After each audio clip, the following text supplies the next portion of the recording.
감사합니다. 오늘 이 새벽 시간에는 우리 메시아 되신 예수님에 대한 예언의 성취라는 제목으로 함께 말씀을 나누기 원합니다. 우리는 이전에 본문을 보면서 예수님께서는 어떻게 하셨습니까? 예수님께서는 십자가에서 다 이루었다라고 외치시고 십자가에 달려서 마지막 숨을 거두셨습니다. 그리고 우리가 그 말씀해 볼 때 예수님의 영혼은 육체에서 빠져나와 하나님에게로 갔다라고 하나님께서 인도하시는 그 하나님의 놀라운 십자가의 모습, 거기서 순종하여 예수님이 십자가의 고난을 다 감당하는 것을 우리가 알 수 있었습니다. 아마 예수님을 죽이고 싶었던 자들은 이 예수님의 마지막 모습을 보면서 어땠겠습니까? 드디어 우리가 예수님을 죽이고자 한 그 목적을 완성했다, 달성했다라고 아마 좋아했을 것입니다. 하지만 예수님은 우리가 그때도 말했지만 자발적으로 십자가에 달리셔서 메시아 사역을 완수하셨습니다. 완수하신 것입니다. 사랑하는 성도 여러분, 사랑하는 우리들을 죄에서 구원케 위하여서 십자가를 기꺼이 선택하신 예수님의 사랑에 늘 빚진 자 되어 살아가는 저와 또 우리 영일 성도님들 되시기를 주님의 이름으로 간절히 부탁드리겠습니다. 우리 31절입니다. 31절을 함께 한번 읽어보겠습니다. 이날은 준비일이라 유대인들의 그 안식일이 큰 날이므로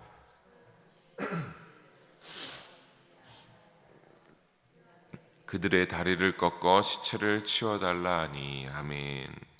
오늘 이렇게 보며 말씀해 보면 그렇게 예수님이 십자가에서 모든 것을 이루시고 돌아가신 날은 안식일을 준비하는 날이다라고 나오고 있습니다. 그래서 사실 여기에 이제 안식일이 나왔다라고 했는데 이때 당시에 또 많은 유대인들이 모여 있었던 이유는 우리 이전에 봤을 때 공교롭게도 이 당시에는 해가 겹치는 그런 날이 되어서 유월절도 같이 겹치는 그러한 날이었습니다. 그러니까 이 안식일을 준비하는 큰 날이었으면서 또 유월절을 준비하는 그러한 두 큰 절기가 겹쳐지는 큰 날이었습니다. 그래서 그날 지금 이 31절에 그 날에 해가 지게 되면 유월절과 안식일이 동시에 시작하게 되는데 그런 것은 유대인들에게 있어 다시 한번 말씀드리지만 굉장히 큰 날이었습니다. 귀한 절기를 지키는 그런 날이었기 때문입니다. 따라서 모든 유대인들은 어떠했겠습니까? 이날 따라 이 해에 따라 안식일과 유월절이 겹쳐지는 날이었으니까 그들은 더욱더 거룩하게 안식일을 지키면서 아무것도 하기 싫어했고 또한 유월절을 거룩하게 큰 날로 귀하게 지키면서 지키고자 하였습니다. 그런데 이들에게 문제는 무엇이었냐?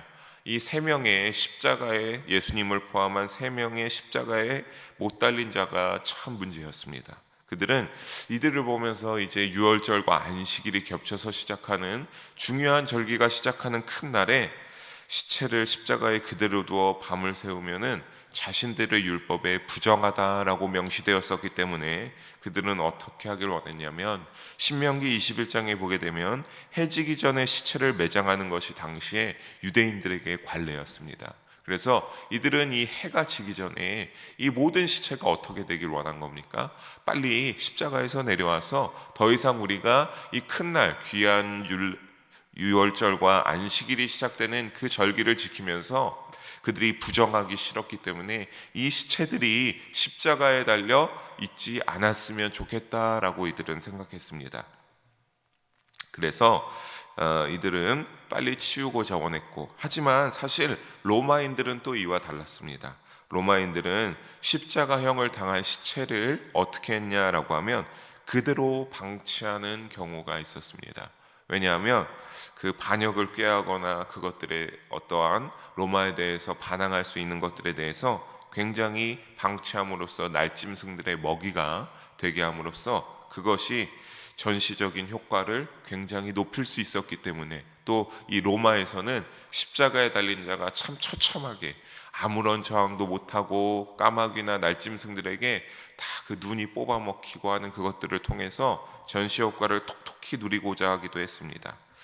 이 로마의 방식을 해서 사실 지배받고 있는 유대인들이 따를 수도 있었으나 유월절과 안식일이 특별히 겹치는 큰 날이었기에 이 빌라도에게 가서 십자가에서 시체를 치워달라라고 이들이 말했습니다. 그래서 특별히 큰 날이니까 빌라도도 이를 듣고 십자가에 있는 그러한 시체를 치우고자 했는데, 오늘 31절 중반에 보면 이 십자가에 달려있는 사람들을 어떻게 치우고자 하는 것을 볼 수 있습니까? 31절 중반에 보면 이들의 다리를 꺾어서 시체를 치워달라라고 이들이 요구한 것을 볼 수 있습니다. 그냥 치운 것이 아니라 십자가에 높이 매달려 있는 자들의 다리를 꺾어서 그들의 시체를 하루빨리 치워달라라고 하는 것입니다. 여러분, 왜 다리를 꺾어달라라고 하면 이들이 아직은 십자가에서 죽지 않았기 때문입니다. 우리가 오늘 이전의 말씀을 볼 때면 예수님만이 죽었다라고 나오지 다른 두 명은 죽지 않았다라고 죽었다는 말이 나오지 않지 않습니까? 예수님이야 워낙에 다른 두 명과 다르게 채찍질 당하고 가시면류관 쓰고 너무나 많은 고난을 당하였기에 아마 몸이 약해질 대로 약해져서 남들보다 조금 더 이르게 돌아가신 것도 분명히 있었을 것입니다. 그런데 중요한 것은 어쨌든 죽지 아니했기 때문에 이들의 다리를 꺾어서 치워달라라고 하는 겁니다. 십자가에 매달려 있게 되면 몸의 무게가 폐를 누르게 되고 숨을 쉬지 못하게 됩니다. 그러니까 그냥 이렇게 단순히 못 박혀서 있게 되면 그들이 숨을 쉴 수가 없습니다. 그래서 그 압력을 완화하려고 발목을 못 박기 전에 거기에 발 버팀대를 달아주게 되는데, 발이 못 박힌 채로 그 발 버팀대를 달아주면 자유롭게 움직이지 못하지만 거기에 겨우 발을 지탱해서 자세를 잡아서 숨을 쉬어갈 수 있기 때문입니다. 그래서 참으로 빨리 죽지 않고 단시간에 죽는 것이 아니라 그 발 버팀대를 달아줌으로 말미암아 겨우 자세를 잡아가서 숨을 쉬면서 아주 천천히 고통스럽게 죽어가게 되는 겁니다. 근데 그렇게 겨우 버팀대에 다리를 버티고 지탱해서 숨쉬고 있는데, 그 다리를 꺾는다는 건 뭐냐면 굉장히 큰 나무망치로 그들의 무릎을 치거나 해서 다리를 말 그대로 꺾어버린다라고 하는 겁니다. 다리를 쳐서 꺾어버리는 겁니다. 그러면 어떻게 되겠습니까? 버팀대에 발을 겨우 버티고 자세를 잡아가면서 숨을 쉬고 있던 자들이 발을 망치로 쳐서 꺾어버리면 겨우 숨을 쉬던 그러한 자세가 망가지면서 못 박힌 손과 여러 곳에서 더 급격하게 출혈이 한순간에 더 심하게 일어나고 몸무게의 압력이 다시 한번 생기면서 호흡이 막혀서 어떻게 되는 겁니까? 순식간에 그 자리에서 목숨이 끊어지도록 하는 조치가 바로 이 발을 꺾어버리는 조치였던 겁니다. 그러니까 무엇입니까? 얼른 이 십자가에 달린 자들이 죽게 하여서 큰 날이 시작되기 전에 어떻게 합니까? 빨리 이들을 내려서 시체를 처리해야 된다. 무덤에 넣든 어떻게 하든 시체를 치워달라라고 하는 요구입니다. 그래서 32절에 보게 되면 어떻게 합니까? 우리 32절을 함께 한 목소리로 읽어봅니다. 군인들이 가서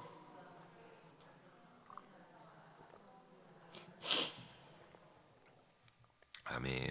군인들이 가서 어떻게 합니까? 로마 군인들이 유대인의 요구를 수락하고 가서 바로 첫째 사람과 또 그 다른 사람, 예수님을 제외한 예수님 양옆에 있는 자들의 다리를 가서 즉시 꺾어버립니다. 그러니까 아마 그들은 고통스럽게 바로 이제 죽게 되었을 겁니다. 그리고 이제 로마 군인들이 이후에 예수님의 다리를 꺾으려 했는데 33절에 보게 되니까 어떻습니까? 이들이 보니까 예수님이 이들과 다르게 이미 죽으신 것을 보고 다리를 꺾지 아니했다라고 나오고 있습니다. 사실 이미 죽은 죄수에게라도 확인하기 위하여서 다리를 꺾는 일이 시행될 수도 있고 필요하다 여겨서 행하기도 했습니다. 그런데 이와 같이 예수님이 죽은 것을 보고 다리를 꺾지 아니한 것은 누가복음 23장 47절에 보게 되면 이와 같이 백부장이 그된 일을 보고 하나님께 영광을 돌려 이르되 이 사람은 정녕 의인이었도다 하고 하면서 예수님의 그 죽음을 보면서 이 백부장이 주위에 있는 사람들이 깊은 감동을 받았기 때문에 예수님의 다리는 꺾지 않았던 것으로 보입니다. 우리 이어서 34절을 본문으로 들어와서 함께 읽어보겠습니다. 그중 한 군인이 창으로 옆구리를 찌르니 곧 피와 물이 나오더라. 그래도 죽음을 확인해야 했습니다. 그래서 어떻게 한 것을 볼 수 있습니까? 군인 한 명이 창으로 예수님의 옆구리를 찌르는 그 방법을 택했습니다. 그리고 오늘 말씀에 나오는 것처럼 옆구리를 찌르니까 뭐와 뭐가 나왔습니까? 피와 물이 나왔다라고 하고 있습니다. 죄송합니다. 여러분, 그 옆구리를 찔렀을 때 피와 물이 나오는 것은 생리학적으로 보게 될 때 완전히 죽은 자가 아니면, 그 육체가 완전히 죽은 자가 아니면 물은 절대로 나오지 않는다고 합니다. 만약에 죽은 자가 아닌데 옆구리를 찌르게 되면 단순히 그냥 피만 흘러 나오게 되는데, 예수님의 옆구리를 찔렀을 때 피와 물이 같이 나오는 것은 예수님이 죽으신 것을 확실하게 확인하는, 예수님이 돌아가신 것을 로마 군병이 확실하게 확인한 것입니다. 여기에 저자 요한은 자신의 35절과 같은 그러한 말씀을 첨부하였는데, 여기 35절에서 이를 본 자라고 하는 것은 저자 요한 자신을 의미하며, 예수님이 인간으로 오셔서 확실하게 그 육신이 죽음을 맞이했음을 강조하고 거짓이 아닌 참인 것을 믿게 하기 위하여서 이 저자 요한이 35절에 이와 같은 말씀을 첨부한 것입니다.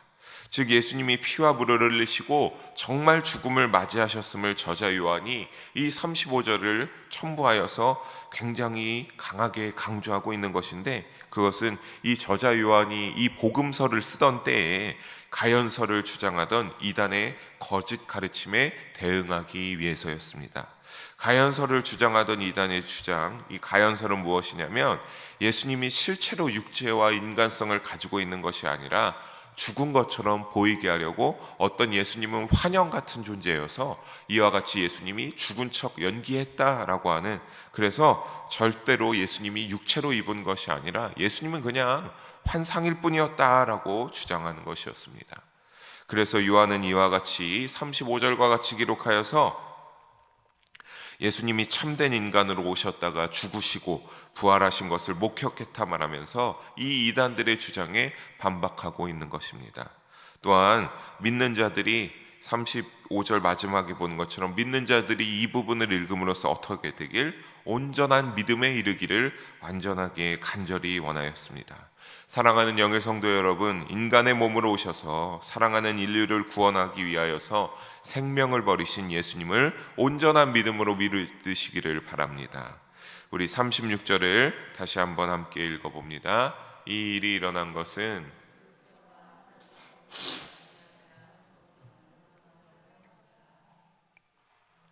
아멘.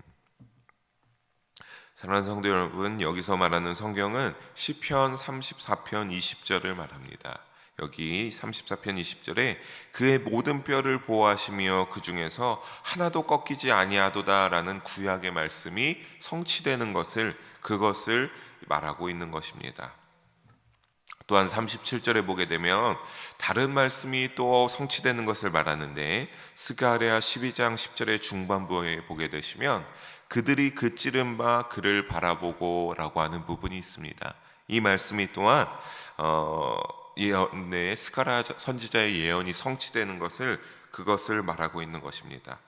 다른 죄수들과 달리 뼈가 꺾이지 아니하였다라고 하는 그 말씀은 하나님이 인류 구원을 위하여서 십자가에서 예수님을 죽음을 맞이하게 하셨어도 하나님이 그 뼈를 꺾이지 아니하게 하셨다라고 하는 그 말씀을 성취하는 것으로 통하여서 독생자 아들을 지키시는 것을 말합니다.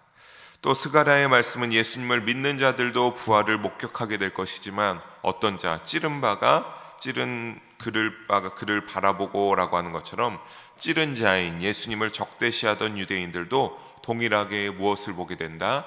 예수님의 부활을 보게 될 것임을 의미하고 있습니다. 즉 구약의 말씀대로 되었음을 알 수 있습니다.